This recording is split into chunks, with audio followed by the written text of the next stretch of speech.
Hi. Hello. మీకు ఇది ఎన్నో పెళ్లి చూపులు? 10వ. ఓ అవునా?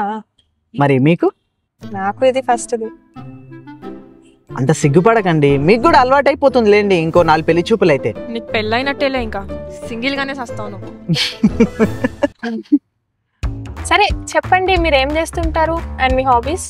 నా గురించి ఏముంటుందండి, రోజు నిద్ర లేవగానే కనిపించిన ప్రతి అమ్మాయిని చూస్తాను, అలానే మధ్యలో కొంచెం వర్క్ చేసుకుంటాను. ఇంకా నా హాబీస్ అంటారా, మంత్లీ 1 కుదిరితే 2 పెళ్లి చూపులకి పోతాను. ఏమండి? ఉన్నా బతికే ఉన్నా. ఇంకా మీ గురించి చెప్పండి. నా గురించి పక్కన పెట్టండి. కనిపించిన ప్రతి అమ్మాయితో ఇలానే మాట్లాడిస్తారా మీరు? అస్సలు మాట్లాడనండి, ఓన్లీ చూడడం వరకే, మాట్లాడేంత ధైర్యం నాకు లేదండి. చూస్తే ఏమొస్తుంది? నేత్రానందం మేడం, అంతకు మించిన ఆనందం ఇంకేముంటుంది చెప్పు. ఏదో ఇలా పెళ్లి చూపులకు వచ్చినప్పుడు మాట్లాడడం తప్ప. ఓ అవునా? అన్నట్టు నేను మిమ్మల్ని చాలాసార్లు చూశాను బయట. అవునా? ఎక్కడ చూసారు? రోడ్ నెంబర్ 12లో టెంపుల్ పక్కన ఉన్న బ్లూ కలర్ అపార్ట్మెంట్ లో నుంచి బస్ స్టాండ్కి వెళ్ళే దారిలో చూశానండి.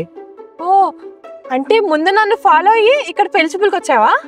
చిచి, మిమ్మల్ని ఫాలో అవ్వలేదు. మీ పక్కన నార్త్ అమ్మాయిలకు ఒక అమ్మాయి ఉంటుంది చూడు, తనని ఫాలో అయ్యాను. తన పక్కన మీరు ఉన్నారు కాబట్టి మిమ్మల్ని చూశానండి. మీకంత సీన్ లేదండి, మీరు బిలో యావరేజ్.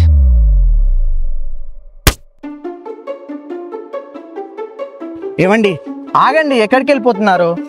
పోయి ఆ నాట్ అమ్మాయిని పెళ్లి చేసుకోపో. అంటే నేను మీకు నచ్చానా? అప్పుడు ఇప్పుడు కాదు, దొబ్బే. ఒరే నీకేంద్ర ఇంత నోటిద్దులా? ఏమండి ఆగండి.